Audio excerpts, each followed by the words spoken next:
What's going on, everybody? Welcome back to another video. This video has been requested by my good friend Chris Knotts. He's been after a unboxing of Icedurf's Slave to the Dark box set.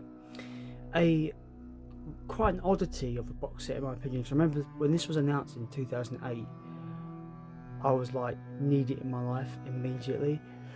Didn't get it in 2008. I picked this up about 2017. I found it on eBay for about £90. A bit much, of course, but it is what it is. It contains all the Icedurf albums, all the way up until Tribute to the Gods, I believe. We will soon find out as we open this up. So yeah, I bought this used at £90. These are going for quite the pretty penny now, which is part of the course with some limited stuff these days, especially with Icedurf. I think like John Shaver's making a killing with limited items and the prices he sells them for as well. But you're greeted, as you open the package, you're greeted with the certificate of authenticity. You are owner number 4018 out of 5000 of Icedurf Slave to the Dark LP miniatures box set. Now it says LP miniatures. They are not LP miniatures. They are CDs, but they are made to look like mini kind of gatefolds, as you can see here. Mini kind of like gatefold vinyl. And if I take out the disc, cool exclusive artwork here as well. I don't think we see this artwork anywhere else. But yeah, so for the debut album, for example, I love the debut album, such a good record. They're meant to they're CDs, black CDs, but they're made to look like mini vinyl records, and I think that's a really cool thing. I really do wish we got actual 12-inch full box set for this release myself, but that's because I'm a massive nerd and I love this band to the point where it gets ridiculous. But yeah, the presentation is really nice. I'm not really a fan of digipacks for the most part. I do like my jewel cases, but I couldn't imagine this having jewel cases. It would have been just crazy bulky. But yeah, that's there you go. That's self-titled. It has the booklet as well. The booklet has, funny enough, the North American artwork, which I don't know what I prefer. I do like the kind of greens and reds of this, but I do like the very classic kind of blue and the ice background and stuff. I think all the artworks, the history of the artwork when it comes to Icedurf is just immense. And I think Icedurf has some of the best cover art going, I think, for albums. Yeah, debut album, one of my favourites, in my top 5 of favourite Icedurf albums of all time. So yeah, I have no issues with this album. I think it sounds immense. Going to a classic, we have Night of the Storm Rider. It has the red logo, which some of you might not know this. The red logo kind of came from the Japanese pressing.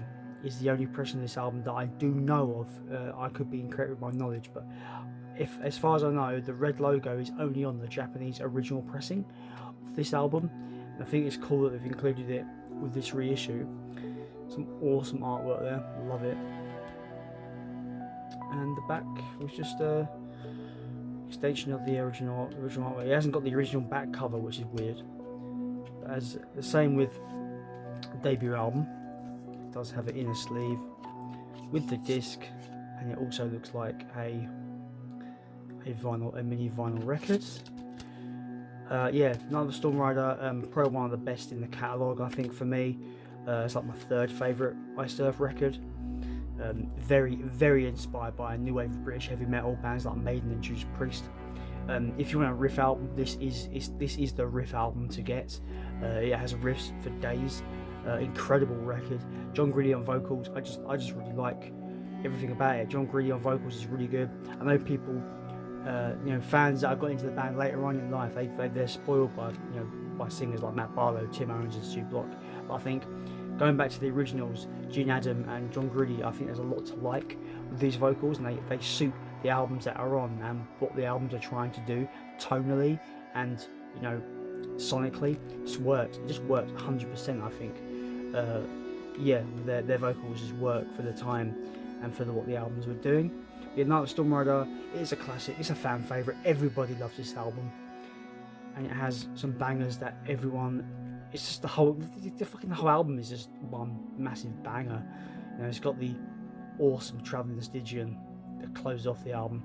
This version has got a live rendition of Storm Rider that ends it. I think all these have bonus tracks, possibly. No, that doesn't. Debut album doesn't. That has a live version. Now we get to the Matt Barlow era, starting off with Burnt Offerings. This is it's the original cover, but it's been kind of brightened up. It's got this more like kind of crimsony red. It's not as dark as the original cover is. I don't know how I feel about it. I think I still prefer the original kind of colour grading of the original cover art. But yeah, Burnt Offerings, probably the most angriest, most evil fucking album they've ever put out.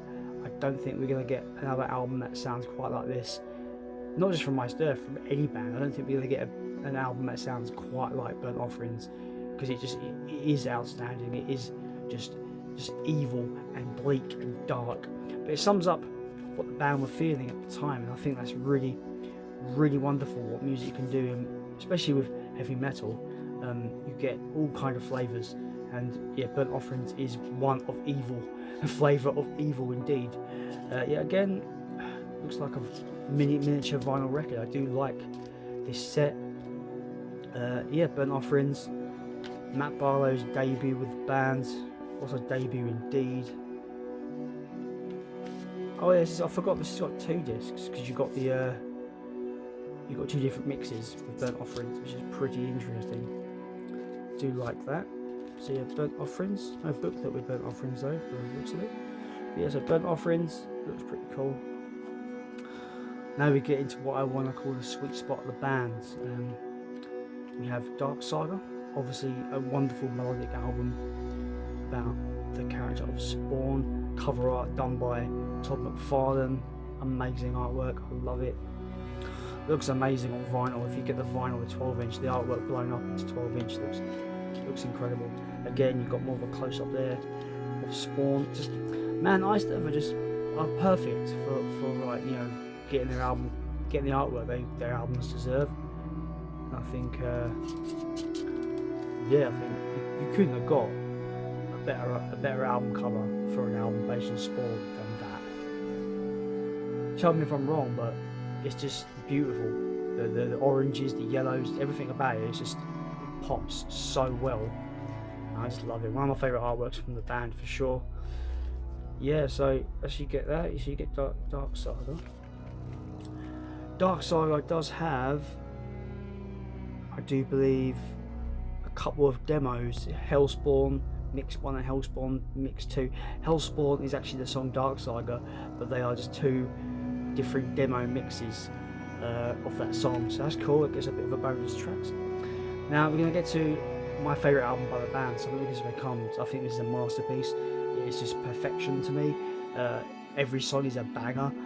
It's just great song after great song. It opens up with one of the biggest songs from the band, with one of the biggest kind of opening riffs ever, with Burning Times. This is so great. And again, with this collection, you get a cool little kind of mini looking vinyl CD, which I still think is a really cool kind of aesthetic to have for a little collection. Again, I kind of go down the path of like, why couldn't this have been a box set of 12-inch records? It would have been pretty crazy and cool. This has a booklet, lyrics and stuff in. But yeah, I still think this is a cool collection.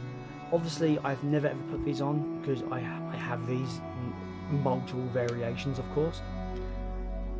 We have Days of Purgatory, which is a collection of older tracks from the first 3 albums. Well, it started off with the first 2 albums, and then it's basically songs from the first 2 albums with Matt Barlow singing them. And then, due to popular demand, they brought out a double disc version. Oh shit! Up in the fucking camera! Oh my god! Again, it's a really cool mini vinyl looking CD, of course. Remember, these are CDs, guys. These are actually not vinyls. But yeah, again, it's because it's a 2-discer. yeah, I don't know how I feel about Days of Purgatory. I feel the single disc version that just had tracks from the first two albums made sense. Them giving you a second disc with the Burnt Offering stuff didn't make sense because Matt Barlow was on Burnt Offering, so it didn't really gel with me.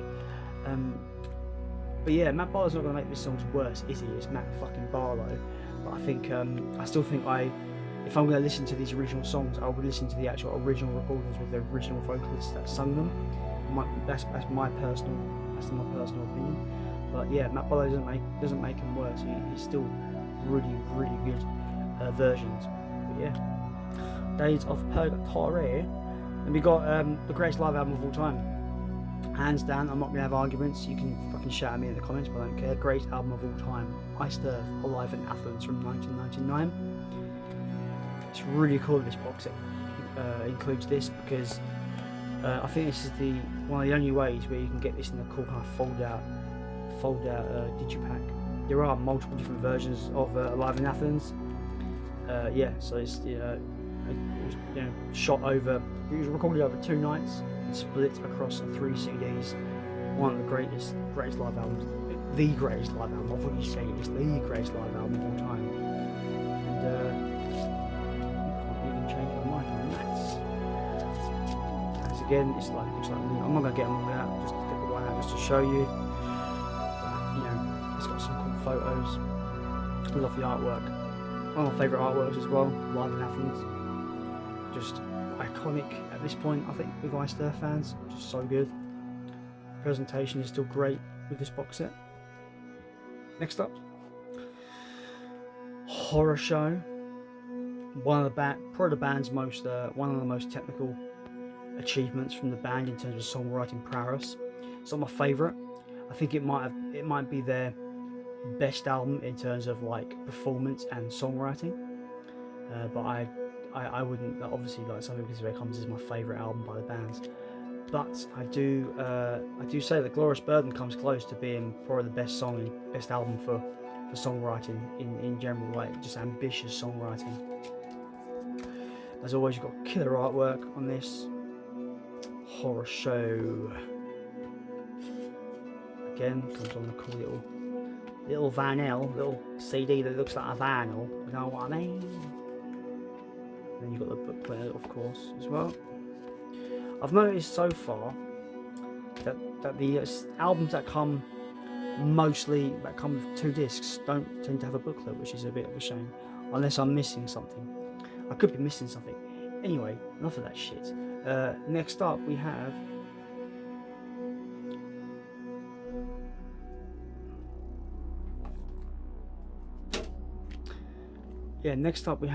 Enter the Realm of the Gods, which is a cool little double collection, and it's basically Enter the Realm, the 1988 demo that everyone fucking wants, and it's really expensive now.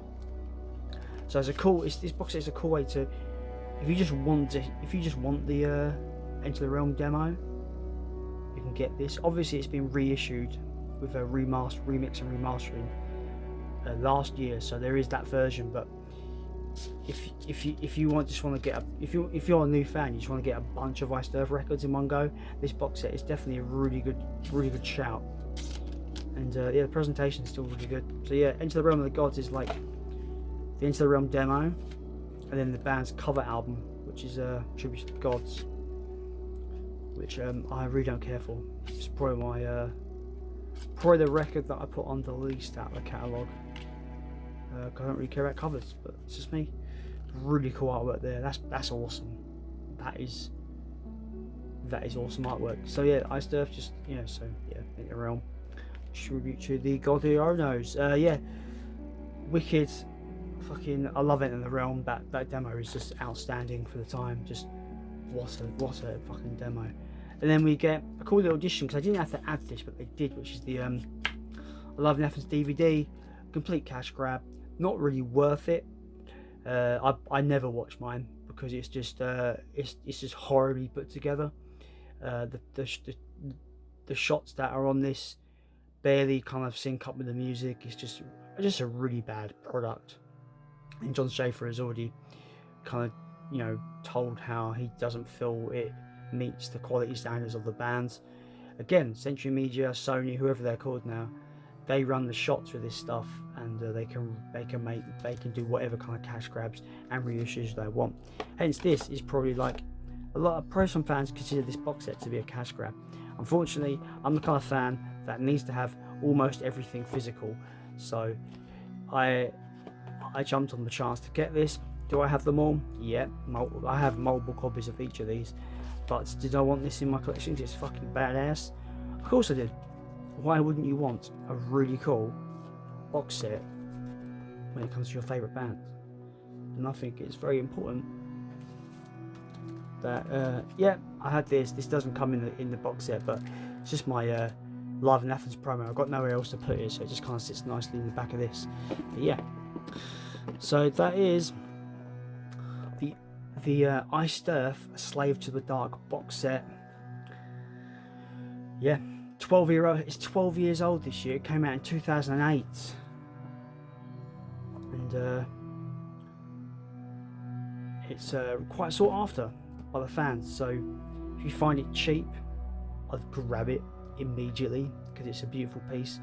I would say, you know, if you're new to the band and you just want a good set to kickstart your journey with discovering the band's records, this is probably the best thing you could pick up. I would usually say buy a Live in Athens, but that is a live album, so it depends on in what way you want to discover the bands. But this is still a great kind of like kickstart for a collection, I think, because you get a bunch of albums in one go. The only unfortunate downside is that it is expensive now because it's out of print and there's only 5,000 copies in the world. So anyway, this was my video of just showcasing the Slave to the Dark box set by Iced Earth. If you like what you see here, I want to see more, hit that subscribe button. It really means a lot to me, guys. Yeah, punch that like button as well. That really helps out. As always, I've been Jason, and I am out.